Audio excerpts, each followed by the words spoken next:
Hello दोस्तों, जय हिंद। विद्या स्वरूप क्लास में आपका जबरदस्त स्वागत करता हूं। मैं सुनील कुमार मौर्य।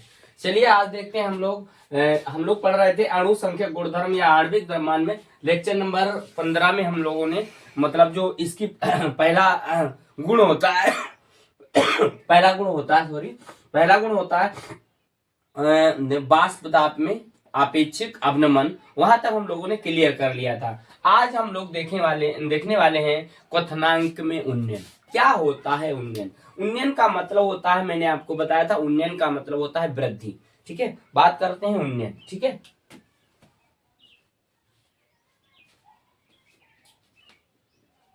उन्नयन उन्नयन का मतलब होता है वृद्धि। क्या होता है? वृद्धि या अधिकता। अधिकता या हम कह सकते हैं मतलब क्या नाम, अधिकता या अधिक, मतलब ये कह सकते हैं।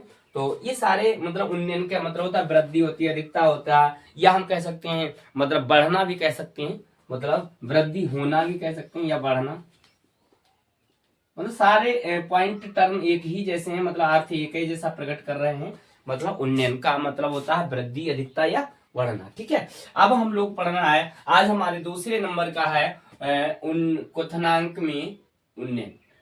बात करते हैं क्वथनांक में उन्नयन। पहली हेडिंग है क्वथनांक में उन्नयन, सॉरी दूसरी हेडिंग है क्वथनांक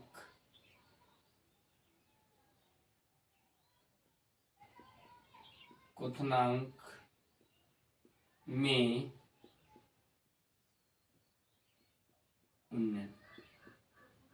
क्वथनांक में उन्नयन, पहले आप समझो। पहले जो हमारे पास टर्म दे रखे हैं, इन टर्मों का मतलब समझो। देखो, एक होता है गलनांक। क्या होता है? गलनांक। क्या होता है? गलनांक। गलनांक का मतलब होता है, गलनांक का मतलब होता है मतलब चीज ठोस से द्रव में आएगी। ठोस से किस में आएगी? द्रव में आएगी। ठीक है, द्रव।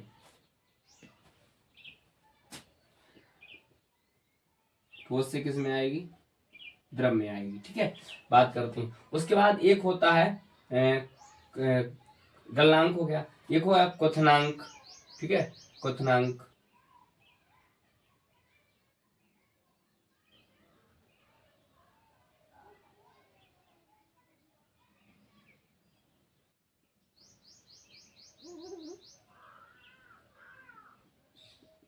क्वथनांक क्वथनांक का मतलब होगा मतलब चीज द्रव से गैस में आएगी। और बाकी तो गलनांक, क्वथनांक और बाष्पीकरण, भाप में आना, द्रव से भाप में आना वाष्पीकरण होता है। उसके बाद संघनन होता है, संघनन छोटी छोटी बूंदों के रूप में। तो ये क्वथनांक, गलनांक और क्वथनांक, गलनांक, इनको समझो। पहले देखो, अब समझो। मतलब हमारे पास है क्वथनांक में उन्नयन। उन्नयन का मतलब होता है वृद्धि। मैंने बताया उन्नयन का मतलब होता है वृद्धि, अधिकता या बढ़ना। ठीक है, तो चलिए देखते हैं क्या क्या चीजें होती हैं। जैसे मान लो हमारे पास मतलब पहले हम फिगर के माध्यम से चीजों को समझेंगे। ठीक है, तो फिगर देखना पहले मुझे कैसे बनाना है, मतलब क्या क्या चीजें उसमें आती हैं, ऐड होती हैं। तो आपको देखो, अब इसमें क्या क्या चीजें आपको याद करनी पड़ेंगी। अगर हम बात करें बी ए, बी ए की बात करते हैं, बी ए की बात करेंगे तो हमारे पास क्या हो जाएगा? बी ए की बात करते हैं तो हमारे पास हो जाएगा विलेय पदार्थ। विलेय का भार। तो इसमें ये तो चीजें आएंगी। ठीक है, वी, ठीक है, स्मॉल बी। ठीक है, अगर हम बात करें यम ए, यम ए की बात करेंगे तो इसमें हो जाएगा विलेय का अनुभार। विलेय का अनुभार, अनुभार। अगर हम बात करते हैं तो इसमें ये सारी चीजें ऐड भी होने वाली हैं। ठीक है, अगर हम बात करते हैं डब्लू, डब्लू बी, यानी विलेय, बात करते हैं विलायक का भार, विलायक का भार। ठीक है, विलायक का भाग। तो ये सारी चीजें आपको पहले से भी काउंट करनी पड़ती हैं, याद भी रखनी पड़ती हैं।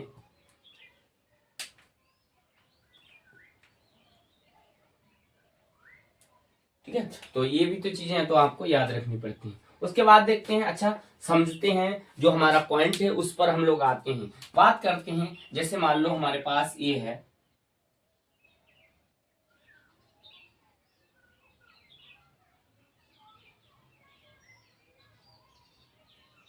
ये है हमारे पास। ठीक है, तो देखो हम लोगों ने शाम को मतलब पहली वाली लेक्चर में दिया था हम लोगों ने, लेक्चर नंबर 15 में थोड़ा मैंने टर्म बताए थे कि मतलब इसमें क्या क्या है। अब इसमें शुद्ध विलायक है, क्या है इसमें, शुद्ध विलायक है, शुद्ध विलायक है। ठीक है, ठीक है, इसमें शुद्ध विलायक है। मस्ती से क्या बन रहा है, भाप बन रहा है।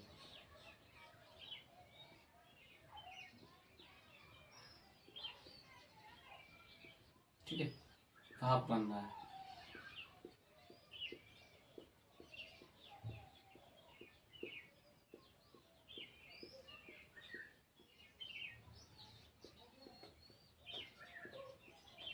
ठीक है, भाप बन रहा है। ये तो शुद्ध विलायक है, शुद्ध विलायक। ठीक है, शुद्ध विलायक। ये क्या बन रहा है, यदि मान लो हमारे पास शुद्ध विलायक के रूप में H2O जल है। ठीक है, और बात करते हैं, ये वाष्प बन रही है, वाष्प।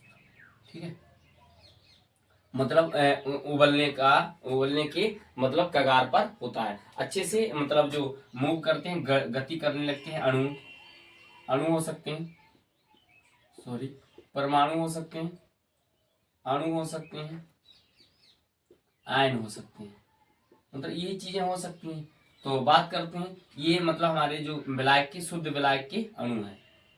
ठीक है, बात करते हैं शुद्ध विलायक। ठीक है, अब क्या होगा, मतलब हम जैसे मान लो ये भाप बन रहा है, अच्छे से गति कर रहे हैं, मूव कर रहे हैं। अब इसी में क्या करना है, अब देखो मान लो ये 100 डिग्री टेम्परेचर पर जैसे वायुमंडलीय दाब के जब बराबर हो जाएगा तो अपने आप मतलब वाष्प में मतलब वाष्प बनने लगेगा, मतलब क्वथनांक बनेगा, क्वथनांक में उन्नयन होगा ही होगा। फिर क्या होगा, जैसे मान लो अब इसमें मान लो यहाँ तक, जैसे मान लो यहाँ तक 100 डिग्री सेल्सियस पर ये काम कर रहा है, 100 डिग्री सेल्सियस पर। ठीक है, अब क्या करना है, जब यही मतलब ये प्रोसेस जब होता है,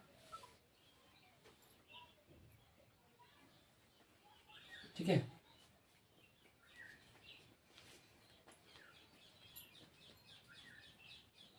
अब क्या है, अब देखो यहाँ पर,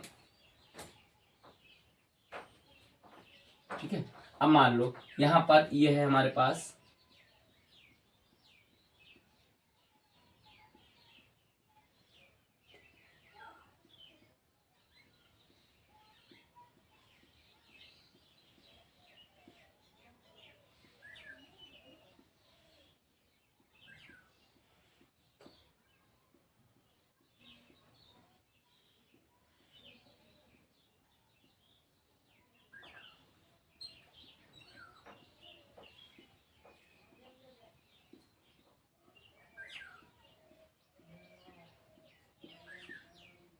ठीक है, अब देखो, अब ये मतलब क्या होगा, तो 100 डिग्री सेल्सियस पर ये काम कर रहा है। ठीक है, 100 डिग्री सेल्सियस पर उबलने लगेगा। ठीक है, क्वथनांक मतलब बनने लगेगा, यानी क्वथनांक का मतलब होता है गैस में बनने लगेगी चीजें, तरफ से गैस में बदलने लगेगी। अब मान लो हमने इसमें कोई मतलब अवाष्पशील,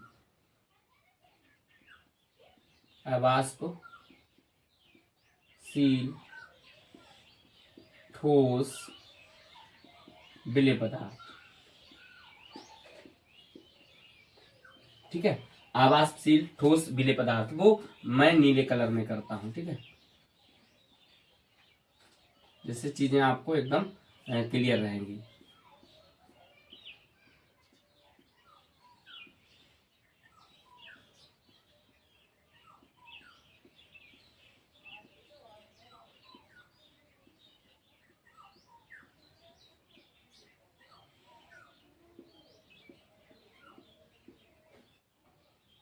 ठीक है,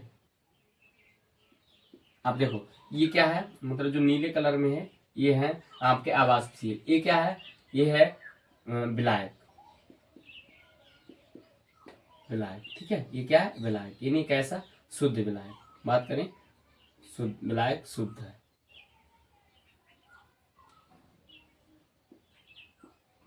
शुद्ध विलायक, ठीक है। और ये क्या हो सकता है, मतलब शुद्ध विलायक में क्या हो सकता है, मान लो हमारे पास H2O जल है, ठीक है। अब क्या करना है, मतलब इसमें क्या होते हैं, ये आपके अणु होते हैं, क्या होते हैं, परमाणु हो सकते हैं, या हम कह सकते हैं और अणु आयन भी हो सकते हैं, ये क्या हो सकते हैं, आयन भी हो सकते हैं, ठीक है। तो आप समझो पहले, अब ये जो मतलब इसमें जो वृद्धि 100 डिग्री सेल्सियस पर अब वो काम कर रहा था, ठीक है, 100 डिग्री सेल्सियस पर वो काम कर रहा था। जैसे ही हमने कोई आवासशील ठोस विलेय पदार्थ मिलाया, अब देखो उसे टेम्परेचर की आवश्यकता होगी। जब मतलब जब टेम्परेचर और बढ़ेगा, मतलब जैसे जैसे टेम्परेचर बढ़ेगा, तो जब टेम्परेचर बढ़ेगा तो वायुमंडलीय दाब के अधिकता में, अगर 100 डिग्री सेल्सियस अगर हम एटीएम ऊपर से एटीएम लग रहा है, अब उस पे चीजें क्या होने लगी, उबल रही हैं, ठीक है। अब उबल रही हैं, अब देखो अगर 100 डिग्री सेल्सियस पर उबल के भाप जल जो होगा वो भाप बन के उड़ने लगेगा, लेकिन तो उसे ऊष्मा, जो दूसरा पदार्थ है उसे ऊष्मा नहीं मिलेगी। अब उसे ऊष्मा होने के लिए मतलब 105 डिग्री सेल्सियस पर टेम्परेचर जाएगा, तो उसे वो जो 5% की जो वृद्धि होगी वो मतलब उसमें आवासशील विलेय जो ठोस पदार्थ है वो उसमें वृद्धि कर देगा, 5% उसके लिए आवश्यक होगी, ठीक है। तो यहाँ पर ये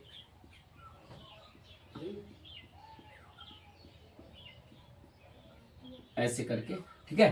तो ये क्या हो जाएगा आपका,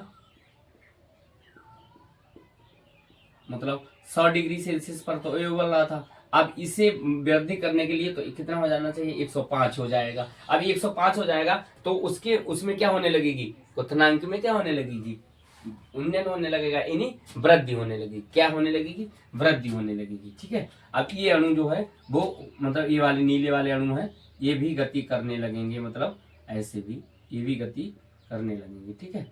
तो ये आपका कंसेप्ट होता है, ठीक है। तो चलिए परिभाषा कैसे लिखते हैं, मतलब परिभाषा लिखने का तरीका ये है, मतलब क्वथनांक में जब किसी विलायक में आवासशील ठोस विलेय पदार्थ मिलाया जाता है और उसमें जो होने वाली वृद्धि होती है, मतलब उसके क्वथनांक में होने वाली जो वृद्धि होती है उसे हम क्वथनांक उन्नयन कहते हैं। कैसे लिखना है, मतलब यहां पर स्टार्ट करना है,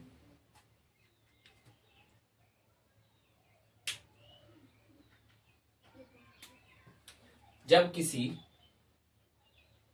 यहां पर लिखना है, जब किसी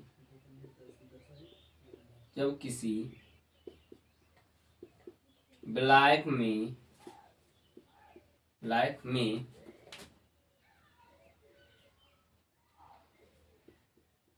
आवासशील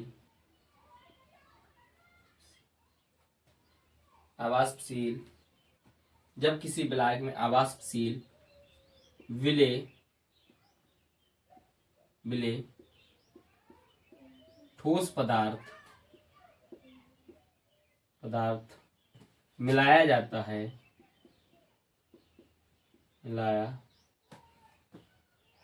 मिलाया जाता है, तो होने वाली वृद्धि,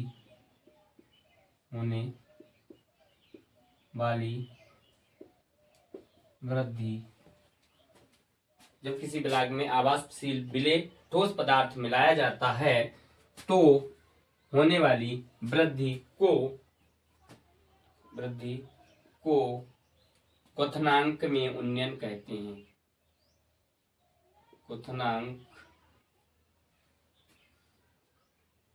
क्वथनांक में उन्नयन कहते हैं, क्वथनांक में उन्नयन कहते हैं। इसे डेल्टा टी बी, मतलब डेल्टा टी का मतलब होता है टेम्परेचर, बी का मतलब बॉइलिंग पॉइंट, ठीक है। डेल्टा टी मतलब डेल्टा टी बी से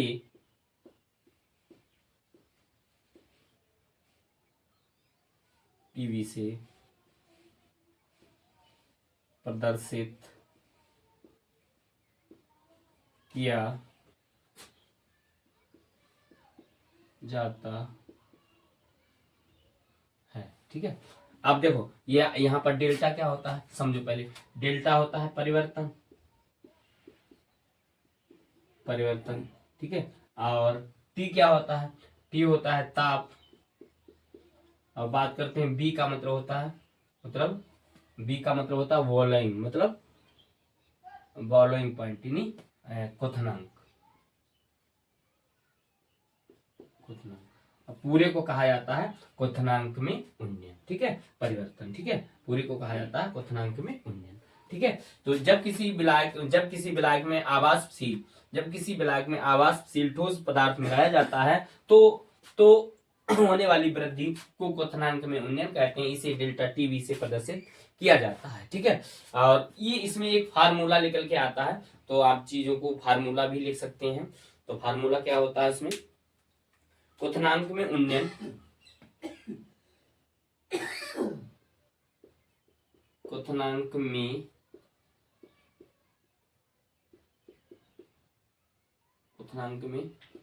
उन्नयन, क्वथनांक में उन्नयन बराबर मोलल उन्नयन स्थिरांक, मोलल उन्नयन स्थिरांक गुणे में होता है मोललता, मोललता, ठीक है, मोललता, ठीक है। तो अब क्वथनांक में उन्नयन, तो इसे क्वथनांक में उन्नयन कहाँ से लिखा जाता है, डेल्टा टी बी से। और मोलल उन्नयन स्थिरांक उसे लिखा जाता है के बी से, कहाँ से लिखा जाता है, के बी से। तो चलिए देखते हैं क्या होगा। तो बात करते हैं, तो डेल्टा टी बी बराबर क्या होगा, मोलल उन्नयन स्थिरांक, इन्हीं से लिखा जाता है के वी से, ठीक है। के क्या होता है, स्थिरांक होता है, बी क्या होता है, वॉल्यूम पॉइंट होता है, ठीक है। और गुणे में क्या है, अब देखो मोललता का जो सूत्र होता है उसको लगाना है। मोललता का सूत्र होता है, देखो डब्लू ए अपान में एम ए गुणे में डब्लू वी, और ऊपर क्या होता है 1000, ठीक है। ये सूत्र होता है उसका।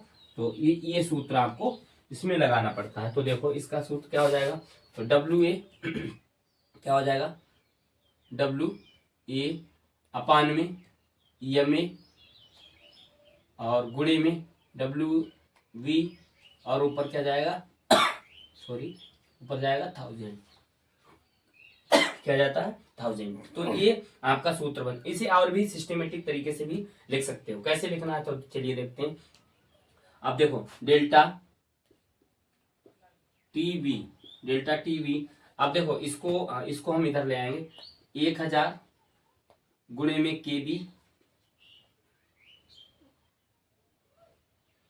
गुणे में केबी और इंटू में है डब्ल्यू ए, और बात करते हैं एम ए गुणे में डब्ल्यू, ठीक है, डब्ल्यू वी। तो ये सूत्र यहाँ आपका बन जाता है।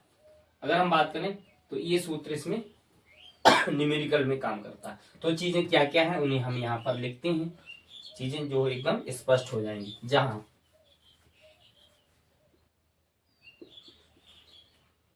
डेल्टा टी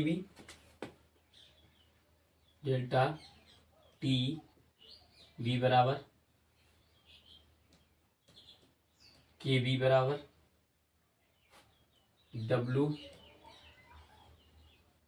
और उसके बाद एम, उसके बाद है डब्लू, उसके बाद क्या है,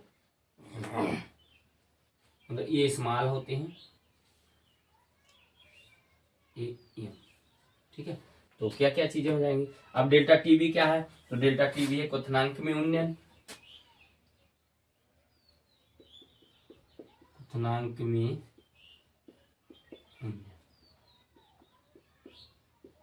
में उन्नयन, ठीक है। अब डेल्टा टीबी क्वथनांक में उन्नयन है, और केबी क्या है, मोलल उन्नयन स्थिरांक, मोलल मोलल उन्नयन स्थिरांक, ठीक है, स्थिरांक। और बात करते हैं विलेय का भार,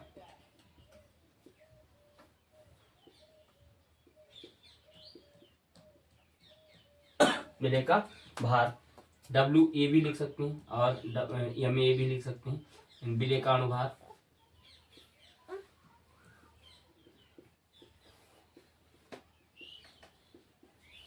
विलेय का अनुभार, विलेय का अनुभार, विलेय का अनुभार और इसे लिख सकते हैं विलायक का भार, विलायक का भार, विलायक का भार। आई होप, आशा करते हैं आपने साथ साथ चीजों को नोट डाउन भी किया होगा, समझा होगा। और ये देखो, ये जो पॉइंट हमने लिख रखे हैं, इन पॉइंटों को जरूर आप याद रखेंगे। ये पॉइंट अगर याद रहेंगे आपको तो आप अच्छे से कॉन्सेप्ट को क्लियर करते हैं। आशा करते हैं आप लोगों ने साथ साथ नोट डाउन किया होगा, अच्छे से समझा होगा। अब अगर हम बात करते हैं, अगर आप नोट डाउन करेंगे इन चीजों को तो अच्छे से भी रिवाइज भी कर सकते हैं। ठीक है, ठीक है, फिर मिलते हैं अगली वीडियो में। जय हिंद, बाय बाय।